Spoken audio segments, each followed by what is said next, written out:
The Skyrim Special Edition has arrived and you're wondering how to mod it and what mod manager you should use. Well, I'll give you all the options you have. Hey guys and gals, this is Cal from Dirty Weasel, and welcome to the first episode of the Skyrim Special Edition Modding Guide. And I just want to start out by saying, the Special Edition's going strong. We've already got over 1,700 mods up on the Nexus available for download, and there are a ton of choices. And you may be wondering how to start and what your options are. A first caveat though, this episode is dedicated to mod managers, and this may change. Your options may change based off of the future.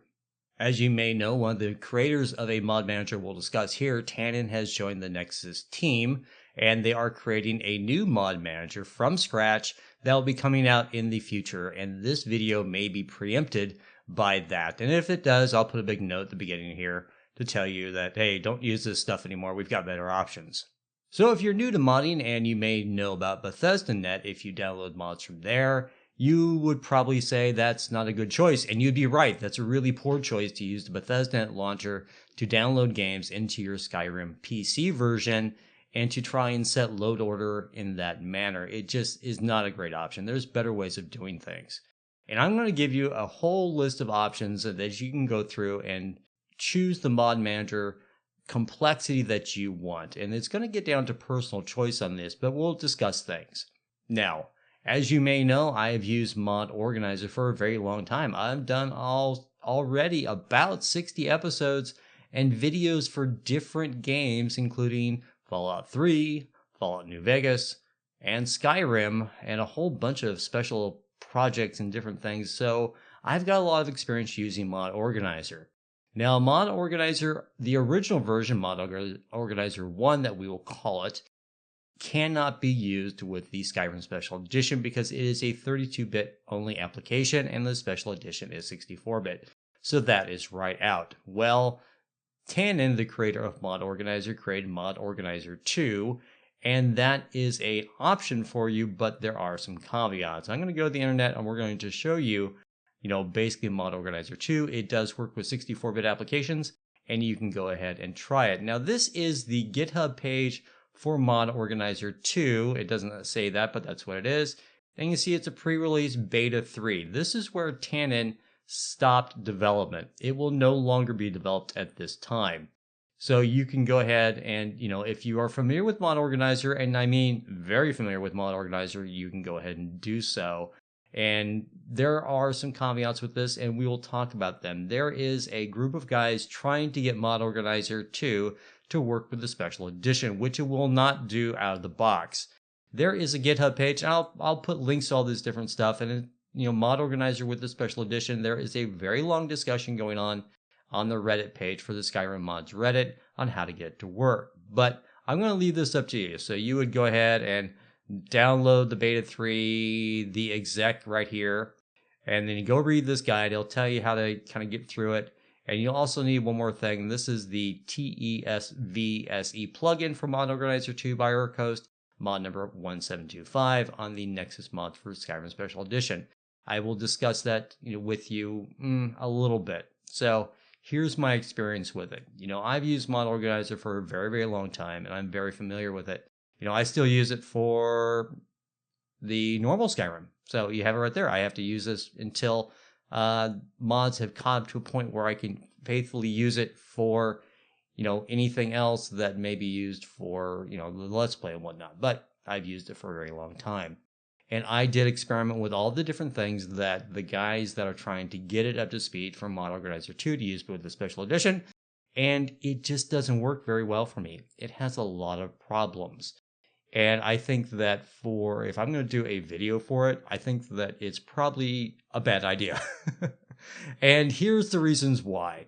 If I put out a video for it and I say, here's all the steps you need to do it, well, there are some results to try and be back and forth, and you may not get it to work for you, and you're going to come back to me and say, Cal, you moron, you taught me how to do it, and it doesn't work. And I don't think that it is foolproof enough, and it is functionally operable enough for me to suggest it as an option. So we're just going to leave it there. Mod Organizer 2, there are some ways to get it to work, but I'm going to leave that up to you. I would suggest that as for an experienced modder and a guy who knows how to get through computing stuff very, very well. So I'll just leave it there.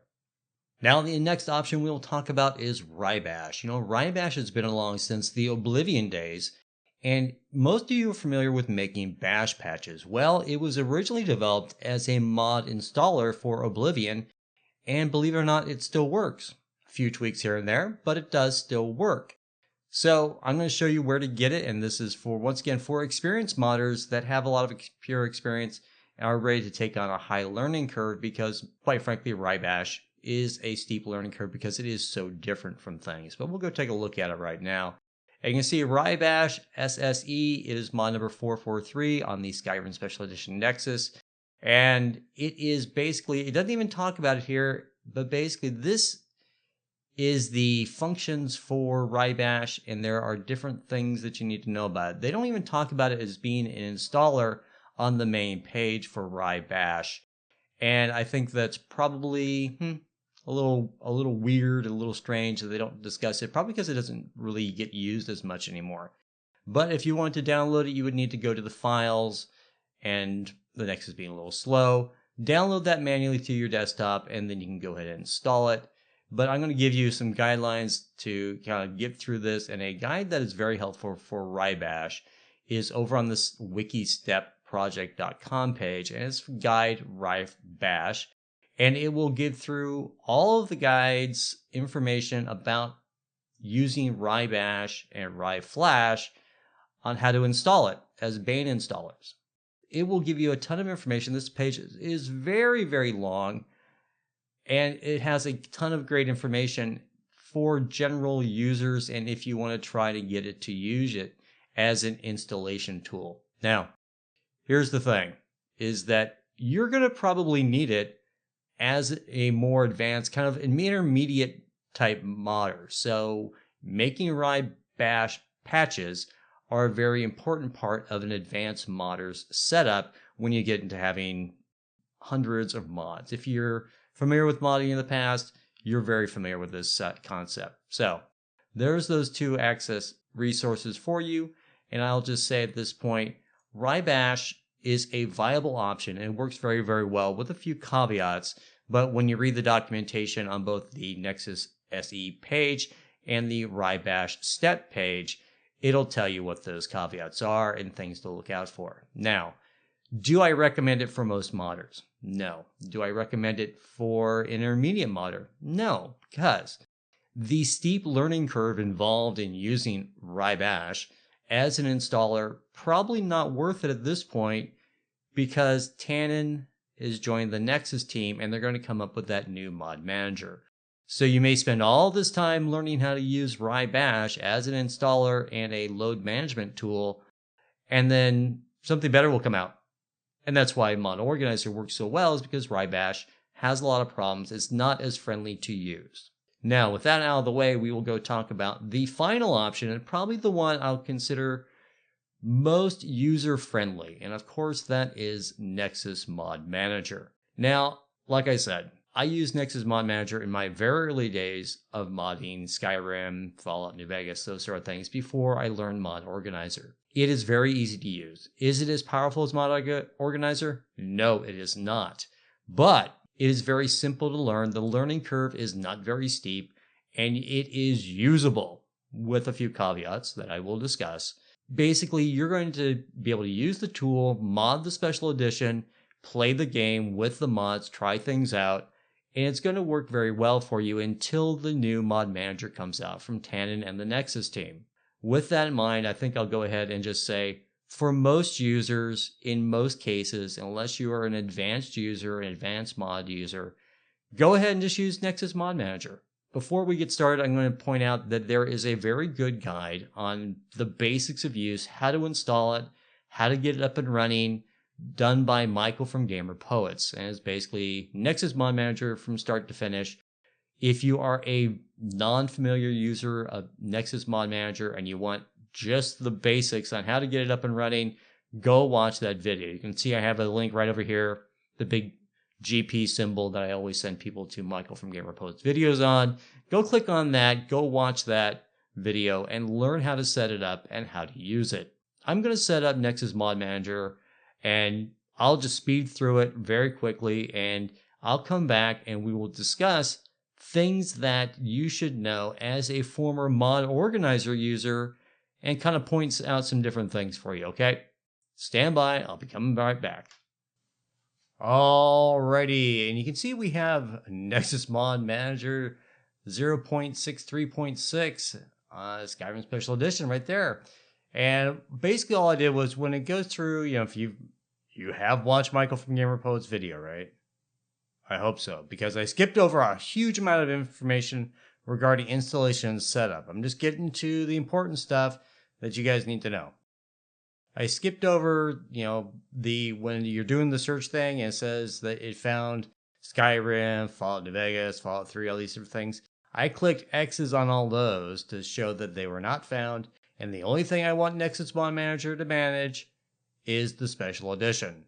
That's how I got through this. So, you can see I've already installed a bunch of mods, but we'll get into this just a second. So, I always keep my Skyrim Special Edition folder shortcut right on my desktop, so I go open this up.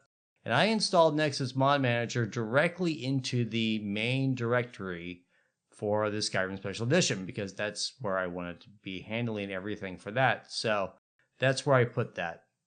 And now we've go ahead and installed a bunch of mods. You see down here at the bottom, this is the first thing you're going to notice, is that you are not logged into the Nexus. And if you log into the Nexus, it's going to send a login token. I've been trying this for the past hour, and it just doesn't want to log me in. This is probably one of the biggest things that bugs me about Nexus Mod Manager is getting logged in, because if the servers are busy, you can't log in and you can't download mods directly from the Nexus. So that's why I do a workaround. And that workaround is I download almost everything manually and I put it into an archive. So I just keep them all right here, and basically that's all I do. So instead of, let me close that again. You can tell I've had a little bit of whiskey while installing stuff, haven't you? Anyways, that's why I almost install everything off of install from an archive right there. That's I'll click this, add mod from a file, and it goes directly to my SSE archives because that's the one I used most recently. So I can just install what I want directly from here.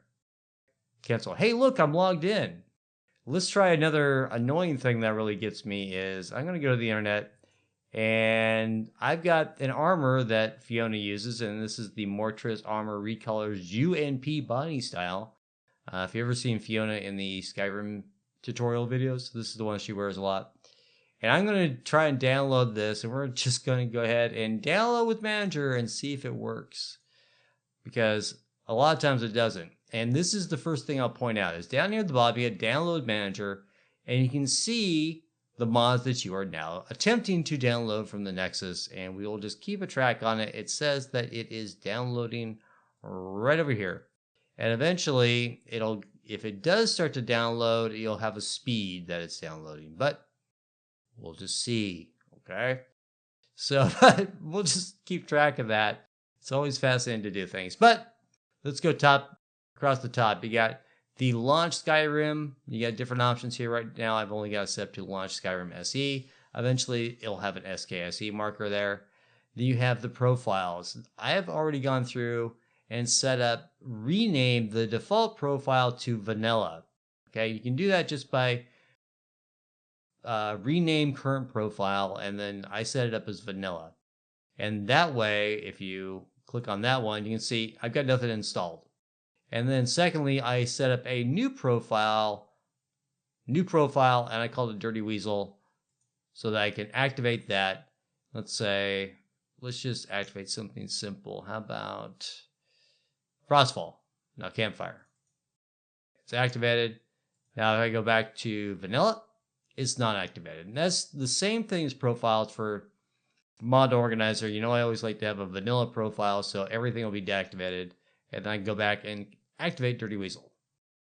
Across the top, you also have tools, and you can have all the different tools that Michael talked about. Disable all mods, uninstall all mods, purge loose files, backup and restore if you want to create a mod installation backup. change virtual folders if you want to change your folder directory, but we can talk about that later. And then you have the open the folders, you have the game folder, the mods folder, and the install info folder. And then the settings, I'm sure Michael went through that in his video, all the different settings for that. And you can have all the different mod directories, installation, all that good stuff. If you're going to be running Finis or one of the Skyproc patchers, here's your command and arguments tab for that. And then finally, you can do a search if you want to search and find Frostfall. There you go. Boom, boom. And then finally, the Tools tab. And we'll come back to this later because it's not that important right now. So we're going to start by just deactivating this mod. You can double click it to it and deactivate it. So you double click it again, it'll activate it. We're going to deactivate it for right now. How are we doing our download? Error! This happens all the time. And, you know, it happens more often than not. You can see I'm properly logged in. But for whatever reason, Nexus is always erroring out. I never had this many problems with Mod Organizer, but that's what it does. So that's why I have my Archives tab that I just download everything manually into, and we call it a day. And I just install it all manually. But that's where we're going. Now, here's the thing. You have over on the left side, you have the install mod from file. You have install or activate. So if you want to activate Campfire, it's now activated and it changes to a disable the selected mod and you disable it again. If you highlight it, right click, so goofy, right click on it, you can then have the same options, activate, you can uninstall and deactivate, and you can deactivate it or delete it from your active profile or all profiles, or delete the mod permanently and uninstall. Don't do this until you're absolutely sure, because it's not so easy to go back and reinstall it if you don't have an archives tab, because you'll have to rely on the downloads, which we know it don't work too well. So that's one of the things. Now, of course, you have the check mod for updates. You can go ahead and check all of them. If you want to just fix IDs and check for mod updates, or just check for missing IDs, okay? We can check on that later. I'm logged in. I can do it later. It takes too long. And then you have an endorse button if you want to endorse a mod, because, you know, let's endorse Campfire. Boom. I'm unable to endorse this file. Cannot find it. Okay. Whatever. I have to go through and check all my IDs because I downloaded from an archive. I forgot. And then you have the categories tab and the switches mod manager view. Of course, you can see I always keep mine in the unassigned because I think of everything in alphabetical order. So that's just how I do it. Now, over here on your plugins tab, you have all of your plugins. And of course, I've tested my bash patch earlier on to make sure it's working correctly. That's why I have a bash patch in my data tab. So let's install something. Let's install the first thing you should always install, and that is the unofficial Skyrim patch. And we activate it. And it's just like done like that. Okay, now you go over your plugins, and you have the unofficial Skyrim patch, which needs to be above there, but you get the point. Now, this is an ESP, so it will load after the ESM. What you don't see in this little information tab about the unofficial Skyrim patch, you don't see that it contains an ESP and a BSA. And this is probably one of the greatest weaknesses of the Nexus Mod Manager, is that it doesn't allow you to see what the file contains. So that's why I like having the archives. You could do this. You could open your data tab, open the game folder, and then go look at data, and then go find the unofficial Skyrim patch, which is down here, and you should see there's a BSA. When you start getting a bunch of mods in here, it's going to be really hard to find that. So the BSA is an archive, just like all the other archives inside of Skyrim. So that's why it's always a good idea. This is why I keep all these archives handy dandy. So I can just go find it. Unofficial Skyrim patch, open this up. What's in it? You got a BSA, ESP, and a .ini file. Now here's the important thing. BSAs versus loose files. So let's say I install alternate start. And then I installed Campfire and Frostfall because, you want to install Campfire before Frostfall, and Vivid Weathers. Boom, boom, boom. When you look at all those already, I already know that they are all BSAs, and even Vivid Weathers says it's a BSA. When you come over to your Plugins tab, you'll see all this stuff. Bash Patch always good at the bottom, thank you. Campfire.esm, because you want it to load before everything else, will always be at the top above unofficial Skyrim patch. I know from experience using Nexus Mod Manager that if there is a BSA attached to these for all of its data instead of a loose file, I'll show you what a loose file is in a second, they will load that data by order that they are in the Plugins tab for Nexus Mod Manager. By comparison, if you open up Mod Organizer and you look at the unofficial Skyrim Legendary Edition patch, it's by priority list, then everything above it will be loaded, is overriding everything above it, and then below it, it's getting overwritten by things. So the data, even though it may be in a BSA inside one of these mods, and I know there's a bunch of them there inside BSAs, just so you know that this is by priority, and Nexus Mod Manager loads BSAs by the plugin list. That's very important to remember if things are overriding other things. Mod list has nothing to do with this. Now, loose files. Loose files are ordered by the order you install them. Okay, what do I mean by loose file? Let's take Static Mesh Improvement Mod, which will be the next one we install, but let's go take a look at it. Open up our archives, there's SMIM. All these packages right here are loose files. You do not see a BSA, which is an archive that they put all these loose files into, compress things down, and to make it very simple. Okay, that's part of the new special edition changes. You're going to find more and more mods have a BSA instead of loose files.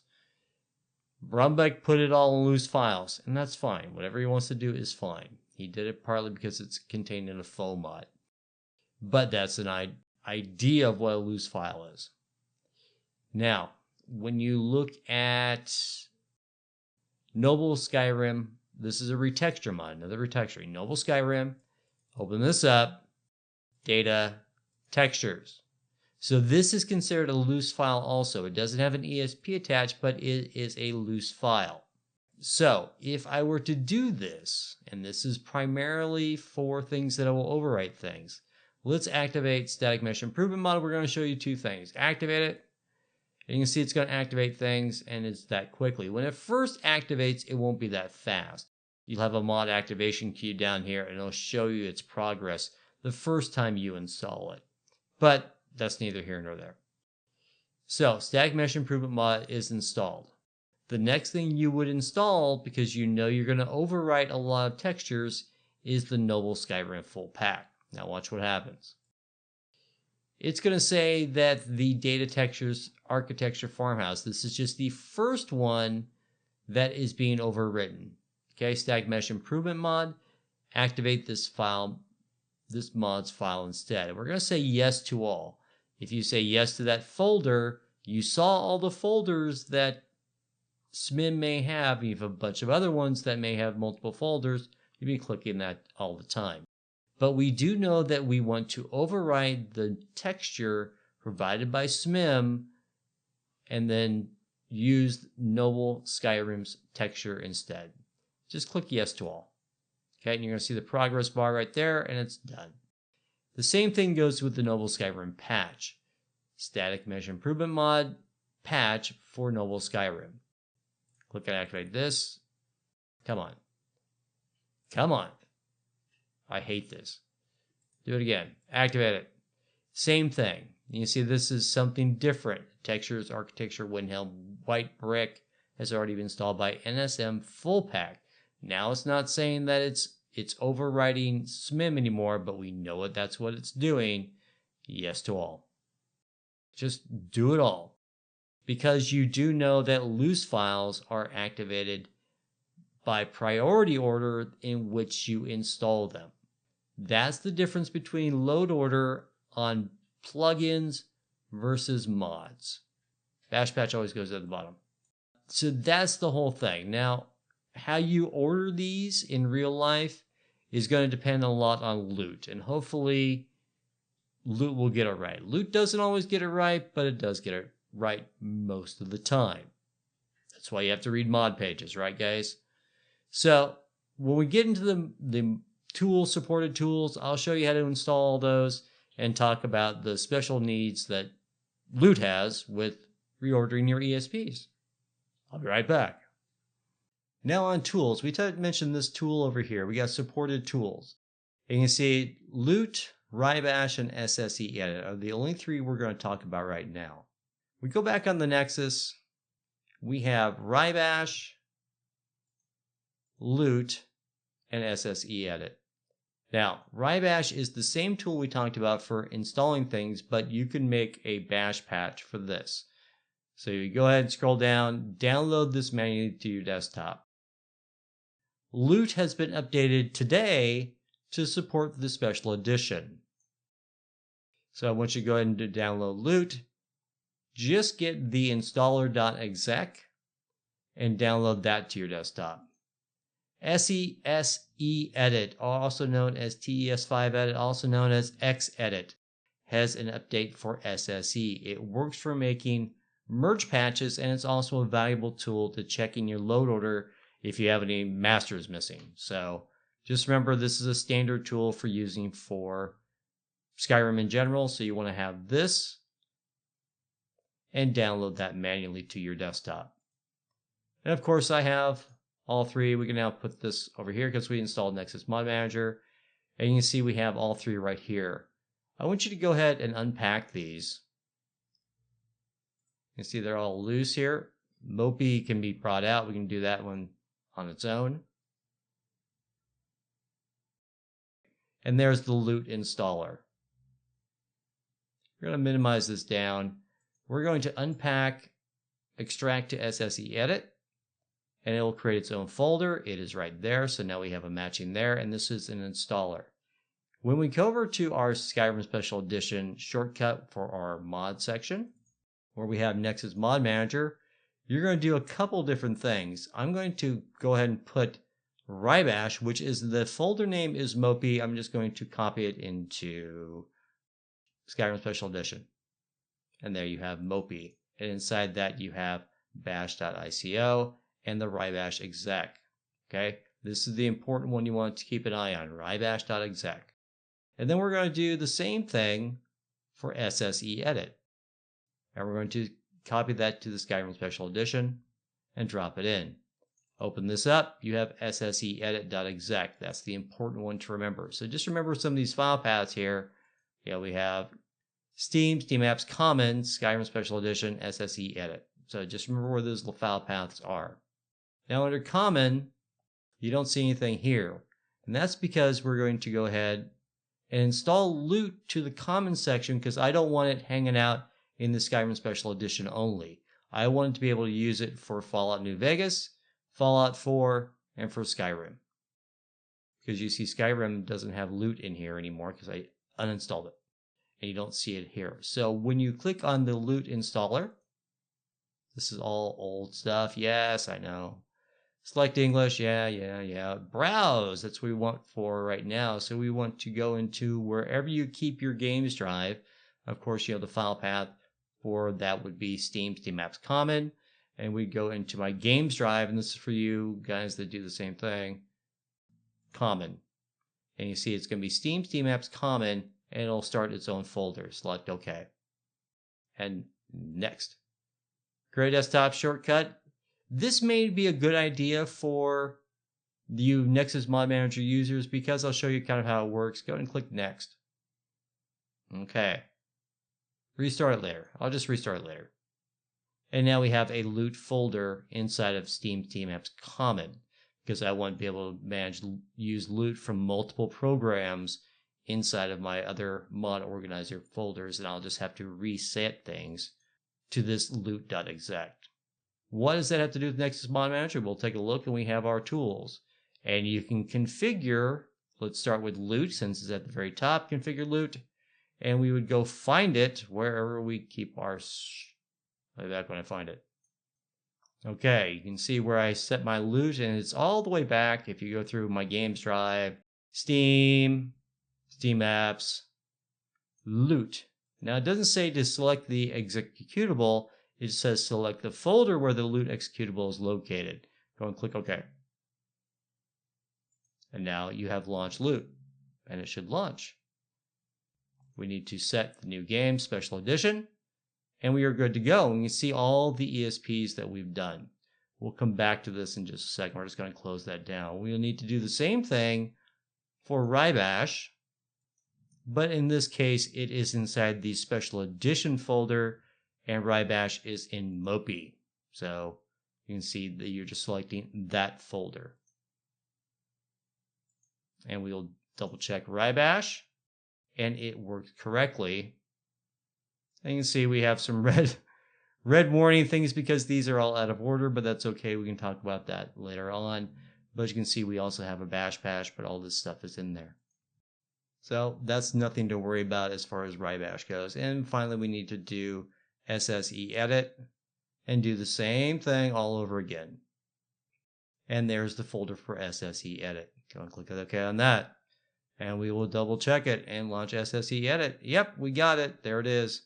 So you can see the ESP order and the ESM orders are correct. Skyrim Update, Dawnguard, Hearthfire, Dragonborn are all correct. So I wouldn't worry too much about that. I'm going to close that down. So you can see also we have, by running Wrye Bash, we have a bash patch. Is empty. There's no way to tell that, but just trust me, it is. And then you have the rest of your mods. Now, you may ask, why did I put a loot icon on my desktop? Because there is, as far as I know, I'm just going to check my plugins right now, there is no way for loot to order your plugins while Nexus Mod Manager is open. I'm going to go ahead and click Apply. So what you need to do is close Nexus Mod Manager.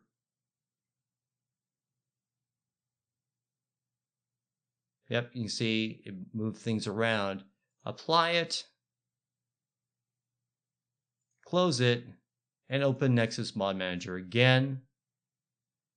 And you can see the plugins are a different order because remember Frostfall was farther up. So you need to close Nexus Mod Manager, then run loot, and then it will go ahead and reorder your plugins correctly. So that's it. I mean, there is quirks to, let's see if we ever got Triss's. Nope, we never got Triss's armor in. So we never, as far as Fiona goes, she's not going to be able to have this, download it from the Nexus. I think it's just the nature of having this running for Nexus Mod Manager. That's why I do everything by archives and try to just put them into an archive folder and install them from an archive. It's just easier for me that way in the long run. But that's the basics, guys. There's not a lot to this. It will still, if you run SSEedit, it will make the changes appropriately. You don't need to close Nexus Mod Manager. Wrye Bash is kind of the same way. It will make its changes. It will create its bash patches without you closing Nexus Mod Manager. But just remember, when you're setting your load order, you need to close Nexus Mod Manager first and then run loot after that, and then it will make the changes appropriately. But that's just something to keep in mind. But this is the basics, and I'm not even getting into exactly why things are or the correct load order or any of that stuff. I just wanted to give you a heads up on why things work and kind of how I do things. So that's it. I wish Mod Organizer 2 worked. I really did. But it's just too buggy right now for me to recommend it for most users. Wrye Bash is a good option, but it requires a very steep learning curve. And that leaves us with Nexus Mod Manager because it's not that hard to do. It's just hard to deal with. So the learning curve is actually quite low. It's easy to use. I would suggest using this for right now. Now in later episodes, we'll start getting into what mods you can and can't use with the Special Edition and why they work the way they do, and other things, and then we can actually start installing stuff. This load order in this mod, that's just to show you an example. It's not how I would do things normally. So that's it for now, guys. I hope you enjoyed the series going forward. I hope you enjoyed this episode. It's kind of wonky because Nexus Mod Manager is wonky, right? My name's Cal. I'm from Dirty Weasel, and I'm signing off.